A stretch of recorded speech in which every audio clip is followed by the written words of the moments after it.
আমি আগে যেহেতু সিদ্ধান্তটা নিয়েছিলাম যে যাব বলে জানিয়েছিলাম, কিন্তু এদের যে আচরণ, তারপরে আমাদের স্পিচ পাঠাতে বলেছিল 7 দিন আগে, রিটেন স্পিচ, তারপরে বাজেট হয়েছে। বাজেটেও যেভাবে বাংলা সহ অপোজিশন স্টেটগুলোকে টোটাল বঞ্চনা করা হয়েছে, বিমাতৃসুলভ আচরণ করা হয়েছে, তার জন্য আমরা এই ডিসক্রিমিনেশনটা, এই পলিটিক্যাল বায়াসনেসটা মেনে নিতে পারছি না।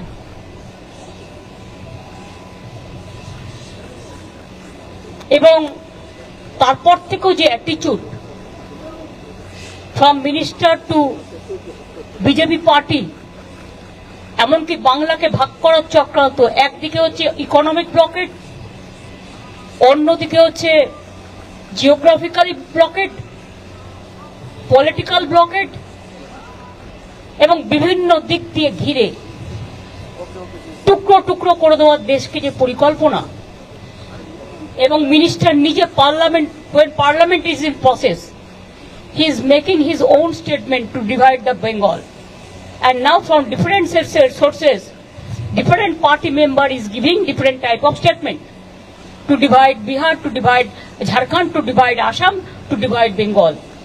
We strongly condemn this attitude.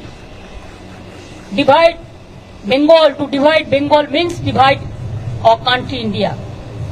We don't support this.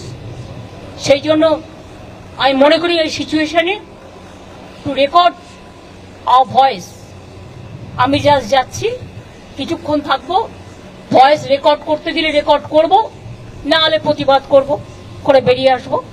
সুতরাং চেষ্টা করব আমার স্টেটের হয়ে কথা বলা, এবং আমি যত জানি হেমন্ত যাচ্ছে, ওর স্টেটের হয়ে কথা বলবে। সুতরাং আমরা on behalf of us will speak for everybody. Thank you, দেখা হবে। সব খবর সবার আগে পেতে আমাদের চ্যানেলটি সাবস্ক্রাইব করুন এবং পাশে থাকা বেল আইকনটিতে ক্লিক করুন, লাইক ও শেয়ার করুন।